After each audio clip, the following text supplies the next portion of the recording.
Welcome back to Nick Lenz Comic Corner Classics / Non-Classics.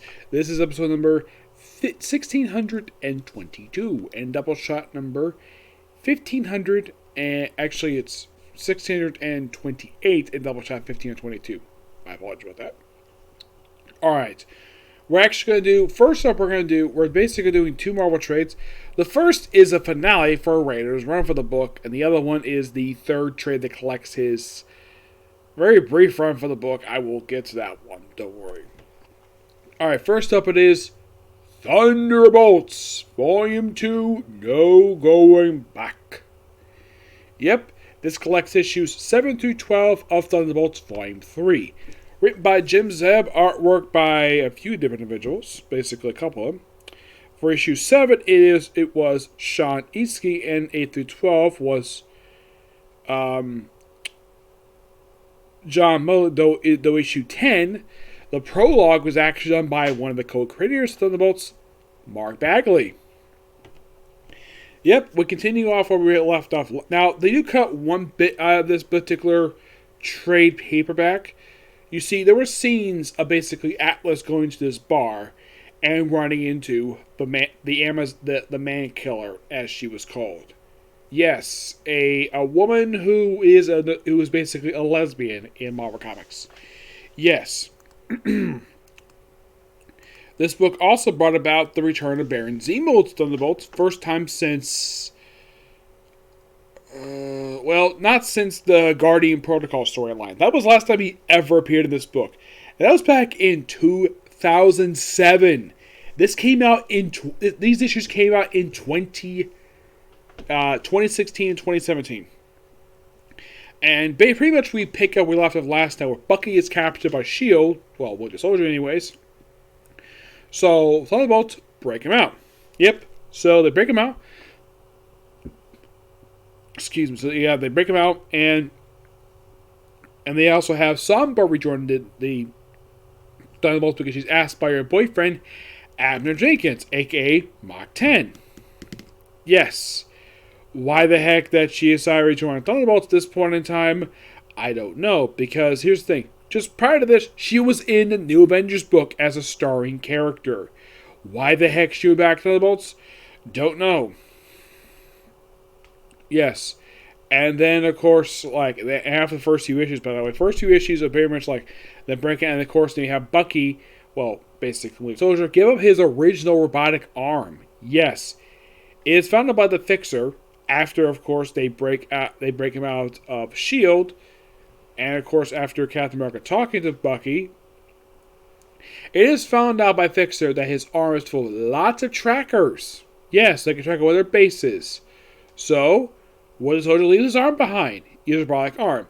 And then, of course, the Fixer makes him a brand new arm, which is more lighter, and instead of having now, originally his arm had basically the Captain America shield on. That's what it's been on his arm since, it's been on his arm since, well, actually he had a star there. He had a star since his debut, since he became Winter Soldier.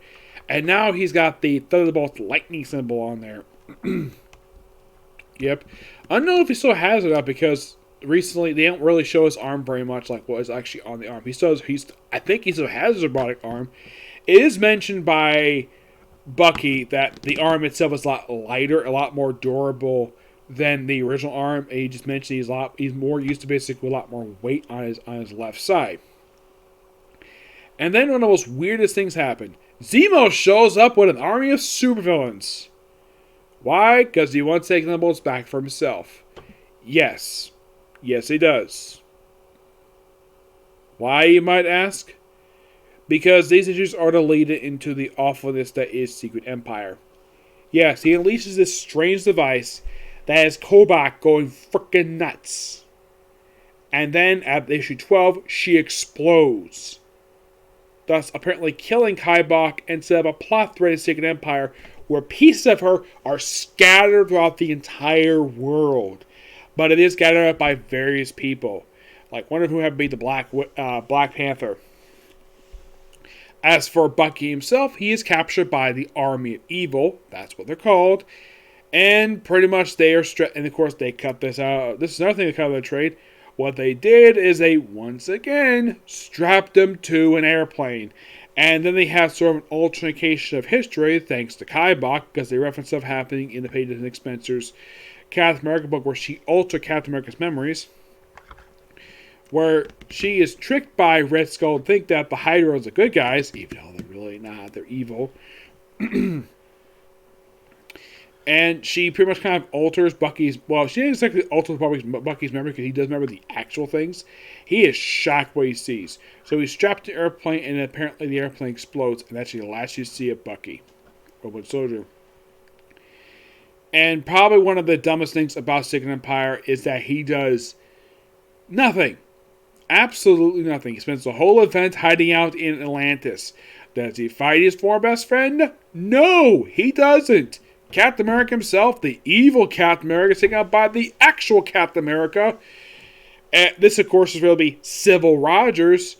And luckily enough, the most recent writer of the Captain America book pretty much got rid of this guy because keeping him around was really stupid. Yes, seriously, it was so stupid. I mean, the biggest fault of this book is that it set up Secret Empire. The ending of it, the very last issue, was part of this 3-part opening salvo to the events of Secret Empire. The other, of course, being an issue of U.S. Avengers and...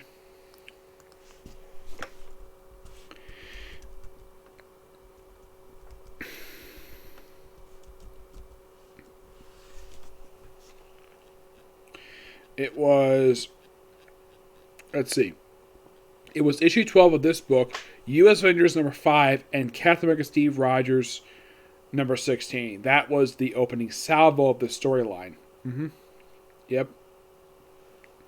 Now, in the case of Secret Empire itself, I reviewed a good chunk of it. I would say I've probably reviewed almost all the ongoing tie-ins of it. I would say the only thing I have not reviewed yet for Secret Empire, as of right now, is the Occupy Avengers tie-in, U.S. Avengers, and that's it. The Aftermath tie-ins, those I have pretty much reviewed already. I've got all that done. But as for tie-ins itself, just U.S. Avengers, the Brave New World miniseries, I think like a couple of the one-shots, and Occupy Avengers. But I've got a majority of this event done. Now you might say, just asking, is this event any good? No. No, it isn't. It is by far one of the worst crossovers in recent memory. It is by far one of the most hated crossovers. People hate this particular storyline. And for good reason. I mean, I don't like it for various reasons. One of my biggest problems with the book is the lack of Spider-Man. I'm not talking about Miles Morales. I'm talking about Peter Parker. Like, he practically no-showed this whole entire event. Like, he did practically nothing. Bucky Barnes did nothing. As a matter of fact, it was even poked fun of that Black Panther did nothing this whole event. And it felt as though that the way Nick Spencer wrote it is apparently people blaming themselves for how you took over the country. Yes. But in the case of this book, it's good. In my opinion, Marvel should never cancel this book. Because this book was good. It felt like good 90s nostalgia with this book. Yeah. Oh, and by the way, at the end of this book, get this. Okay, Songbird does not rejoin with the Masters, the Army of Evil. The former Masters of Evil, as that they were formerly called. But you probably think, okay, what does he do? Well, just finishing something here. Yeah, in the case of basically what Songbird did, I believe she joined the Resistance. She never took part of S.H.I.E.L.D. at all. Nope, she never did.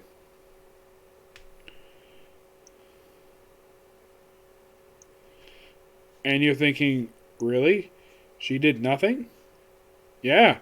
She never fought on the side of Hydra. Nope, the Army of Evil did. The one thing kind of done with this book is that we had the death of Mach 10. Though they never confirmed it, mind you. He did die at the end of the story. Yes, he did. Well, They haven't confirmed it per se. It has been 4 years since this thing ended, and they are bringing back Thunderbolts. They did bring back Thunderbolts just recently, though it's not that Thunderbolts team. Well, they did bring back this group in the pages of all books Punisher. Yes, the Punisher. And they had them basically disguised as basically the whole, like Heroes in Disguise thing from 1990s. I'm not really sure exactly why they did this for, but they did. It's one of the most baffling things they did with the book, with the characters. They admit they did that particular stuff for Punisher. Matthew Raza brought it back for that, and they brought it back again for a tie-in for King in Black, and they did reveal recently in the solicits that the Thunderbolts are coming back as part of miniseries tie-in to Devil's Reign. Yep. I give the main trade itself a 9.5 out of 10. My final thoughts on Jim Zebb's run on Thunderbolts: it's a really good book. I highly recommend if you're a fan of the classic Thunderbolts by Mark Bagley and Fabian Nicieza. These two guys did a great job with this book, and it's nice, though. We actually have a book that basically, and plus issue 10, when it came out, it was celebrating the 20th anniversary of Thunderbolts, which was a good time to bring a book back. But then the book ended long afterwards. I thought it was quite stupid, the end of this book. Yes. This is one book I kind of felt as though we read it, like, man, it seems as though, with the exception of the stuff relating to Secret Empire,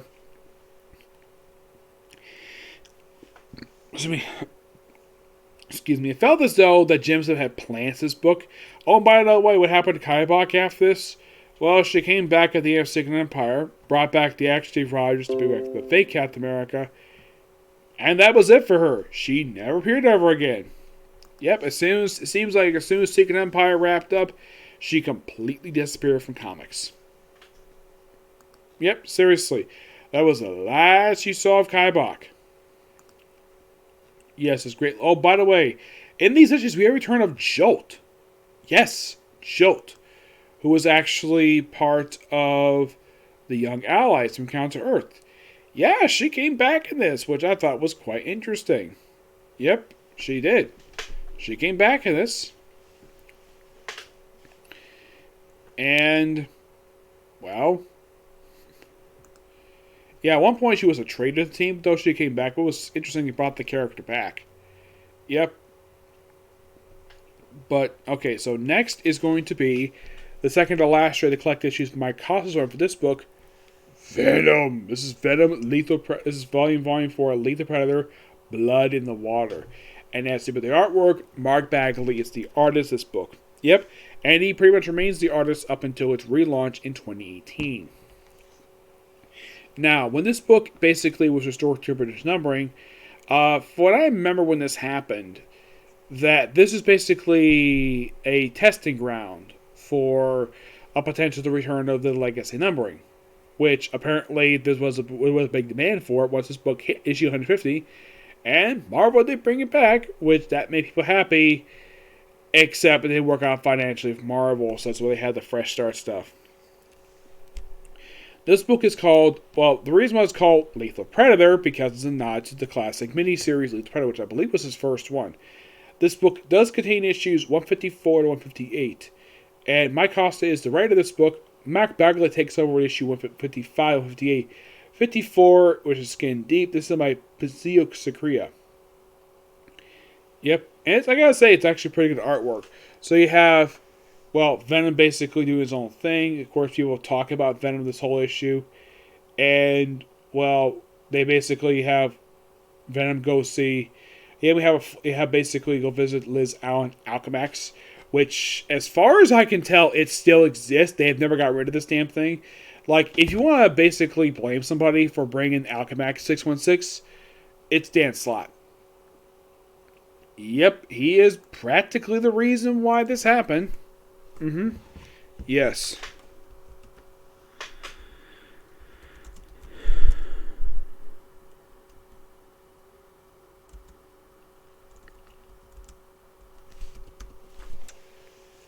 Yeah, there's a joke in here about him showing up without a shirt on because he's visiting the place. Yeah, which I thought was so hilarious. Yep, Alchemax first appeared in the pages of Superior Spider-Man, issue 19.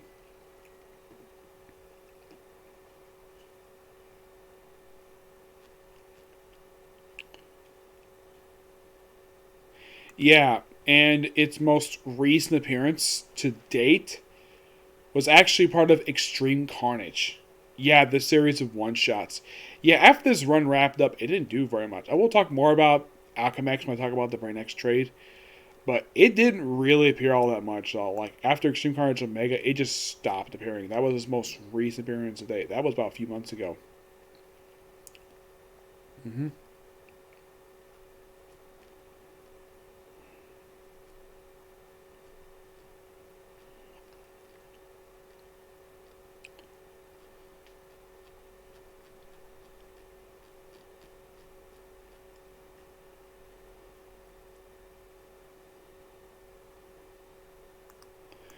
Yeah, so Liz Allen, who's in charge of the company, yeah, and then we have a flashback of how Spider-Man first had the symbiote, and have Eddie Brock first got it back in the 80s. And you have Venom come across this guy called the Sprayer, who said he stole from the Sprayer. He's like, really? So he beats him up and basically sells his TV just for rent money. And then we have basically a bit of flashback to when Flash Thompson was Venom, where he basically, the Circle of Four stuff, and the stuff with Mania from Cullen Bunn's run, the Space Knight book, him come back to Earth, him meeting some old man. And then we have the Lead the Predator stuff with Star Trek issue 155, where they say that this guy says his cell was occupied by, of course, the Absorbed Man. And then we run into Lee Pierce. Yes, a guy that I don't give a damn about this guy. This guy barely has any emotion. He is by far the most boringest character to ever be Venom. Yes, seriously, he is so boring of a character. And what is the point of this character being here? Oh, and by the way, 54, it's a setup for Venomverse. That's something quite weird, though, where Venomverse basically takes place between 2 issues of Venom. Yeah, it does. Seriously, it does. Which I thought was quite interesting, to say the least. Where the Venomverse crossover event that Cullen Bunn wrote takes place between issues 154 and 155, which is interesting, to say the least. Yeah.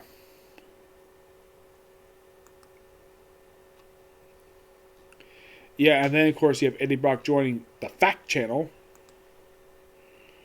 Yes. Now, Lee Pierce himself is dead. Oh, yeah, he's gone. Yeah, he got killed off like 2 years ago. Mm-hmm. Yeah, he got killed off in a one-shot that was a setup for Absolute Carnage. Yep. So why is he here? Pretty much he's here to help set up Venom Incorporated, which is a really good crossover. And that crossover did end Black Cat's time as a crime boss, which I think a lot of people were begging Dan Slott to basically get rid of that stupid thing. So we have Eddie Brock joining up with Fact Channel, investigating this dinosaur stuff under the sewer, and then apparently get this, the dinosaurs are basically, because they're supported by Eddie Brock, that Kraven the Hunter's taken interest in it. Yes, Kraven the Hunter. Now you might be asking, Nick, has Kraven the Hunter ever met Venom before? Kind of yes, because Venom actually met Kravinoff's son when he was part of the Sinister Six. But Sergei Kravinoff, the original Kraven the Hunter, never met him before.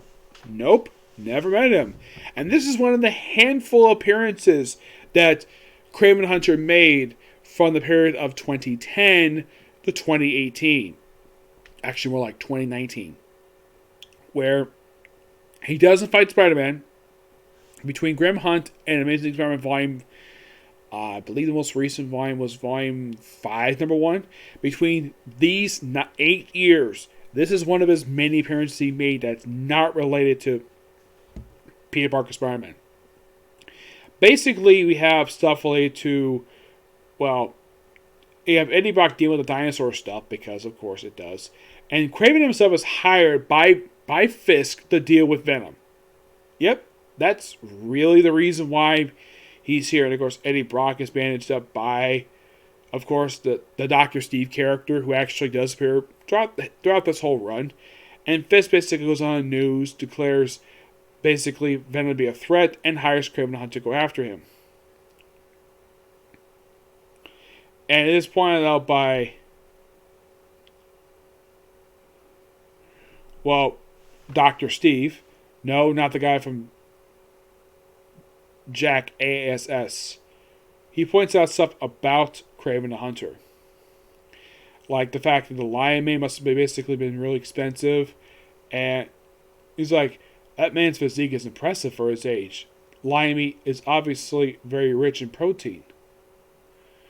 Which, I like the fact that he pointed out about Kraven the Hunter. Now here's a fun fact for you. Has Kraven the Hunter ever appeared alongside Kraven, alongside the Kingpin of Crime? The answer is no. Despite the fact these two do have the same creator, Stan Lee, these two have never met before. And you're thinking, really? Kraven the Hunter has never met the Kingpin of Crime? Yeah, they've never met. And this is one of Kingpin's one of many comics he appeared in. Now, aside from the historic, I don't think Kingpin ever appears in this book ever again.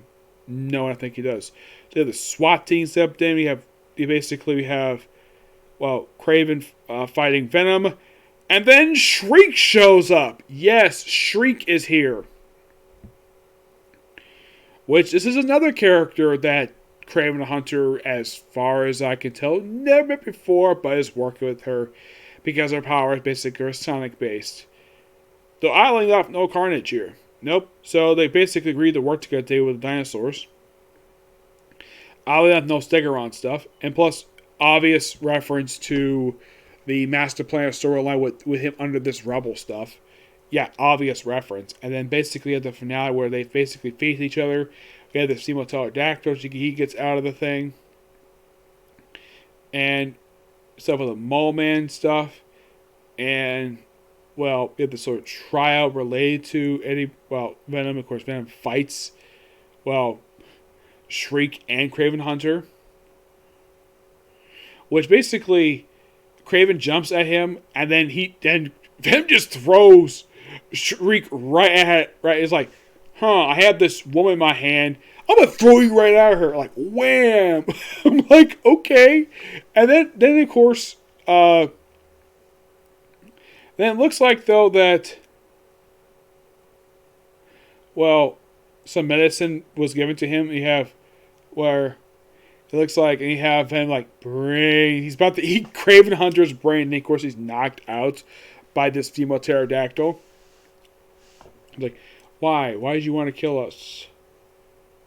We don't kill. We stop eating college kids. The previous story, we never hurt any person. Never been to service knives once. This is the monster man who hurts and kills for sport. Shoot him. Take him away.